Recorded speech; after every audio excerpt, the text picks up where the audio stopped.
on Thursday Night Football, the opening game of the year, the Buffalo Bills beat the LA Rams 31-10. And it was kind of a messy game. The Bills had 4 turnovers, but they still won by 21 points. Rams quarterback Matthew Stafford threw 3 interceptions, and this game was not a blowout, at least not always a blowout, because it was actually tied 10-10 at halftime, 17-10 later. Like it was a slow burn that in the fourth quarter the Bills kind of ran away with. But really what's shocking here is that the Rams couldn't score in the second half at all. It was, again, the word is shocking. It was shocking how much the Rams offense struggled. The Rams defense was not the problem at all. They forced 4 turnovers. They intercepted Josh Allen twice. They forced 2 fumbles. Yeah, the Rams gave up 31 points, but part of that is that they got no help from their offense. They got no run support like a pitcher in baseball. And in my opinion, you play Josh Allen, you get 4 turnovers, you give up 31 points. The Rams defense did enough to win, but you got to score points. You got to help them out. And it makes me wonder, it's very early. We're 1 game in. Let's not overreact, but it's worth asking the question, hey, are the Rams in trouble? Are the Bills just really good?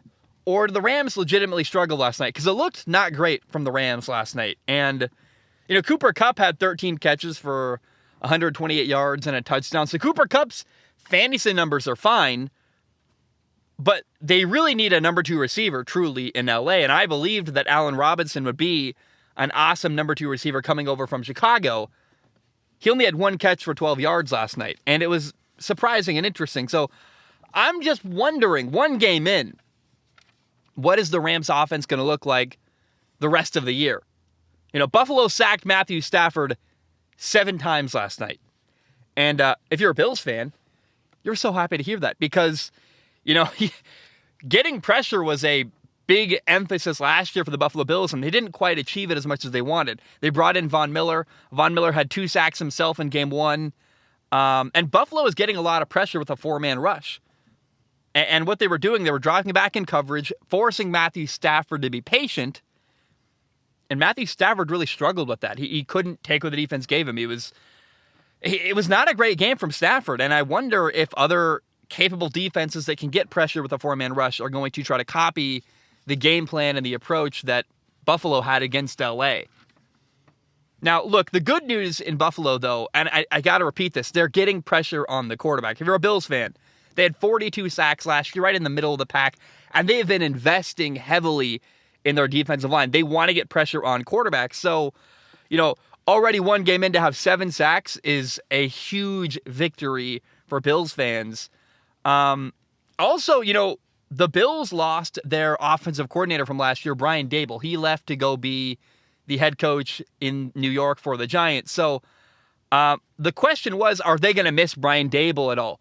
No, they're not. Last night, the Buffalo Bills were not missing Brian Daboll even a little bit. Their offense is totally fine. Ken Dorsey got internally promoted from quarterback coach and passing game coordinator to promoted up to offensive coordinator. And I thought the play calling was outstanding. He looked great. It was good for Josh Allen. Their offense didn't really skip a beat. Maybe too many turnovers. You got 4 turnovers. Let's cut that down. But I thought Josh Allen looked outstanding. He was 26 for 31 passing, 297 passing yards, 3 touchdown passes, 1 touchdown run. Josh Allen also ran for 56 yards. He did have 2 interceptions. One was not his fault. The ball was in his receiver's hands. It was a great throw, but Isaiah McKenzie couldn't hold on. The defender wrestled the ball away from him. And, interception number 1 was a good throw that should have been a completion that was an interception because of a poor play by a receiver. To me, it's crazy how good Josh Allen is. Mentally, he's dominating the game. Physically, he's very imposing. He's massive. He's hard to tackle. He's got a huge arm, can make every throw. But I think you have to really credit Josh Allen. When he came into the NFL, he was nowhere near the level quarterback he is today. He's gotten so much better as time has gone on. And that's a testament to his work ethic. He's just put in the work, and over the course of his NFL career, become good enough that people are even asking the question, is he the best quarterback in the NFL? I don't know. It's 1 game. Time will tell. But, like, seriously, Josh Allen, one game in, looks really, really dang good. By the way, Rams quarterback Matthew Stafford last year was tied with Jaguars quarterback Trevor Lawrence for the most interceptions in the league with 17. 41 touchdowns, that's great. 17 interceptions was tied for the most in the NFL. That's one interception a game on average from Matthew Stafford last year. He's already got 3 one game in. If I were you, I would keep your eye on that interception number for Matthew Stafford. It could be an interesting thing to revisit later.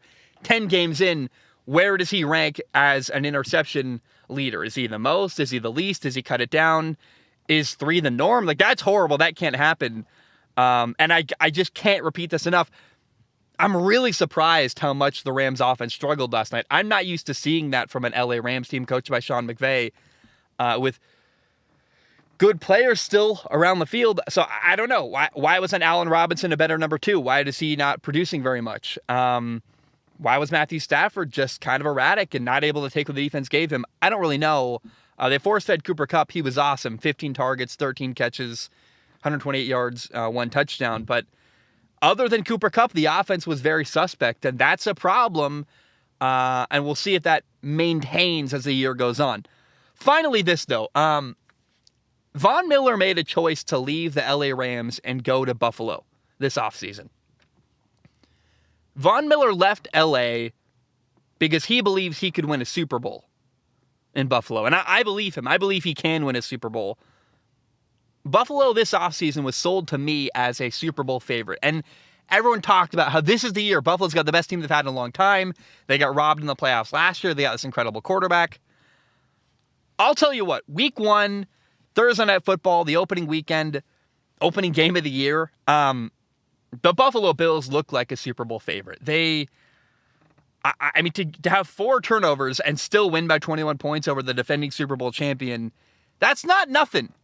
Even if the Rams aren't as good as they were last year, that's still a really meaningful win. And I think the Bills are as good as they've been sold all offseason. They've been, again, people tell you they're a Super Bowl favorite. They're really good. Josh Allen's incredible. That was proof in the pudding last night. The Bills looked great. They looked like a Super Bowl favorite, and Josh Allen is absolutely incredible.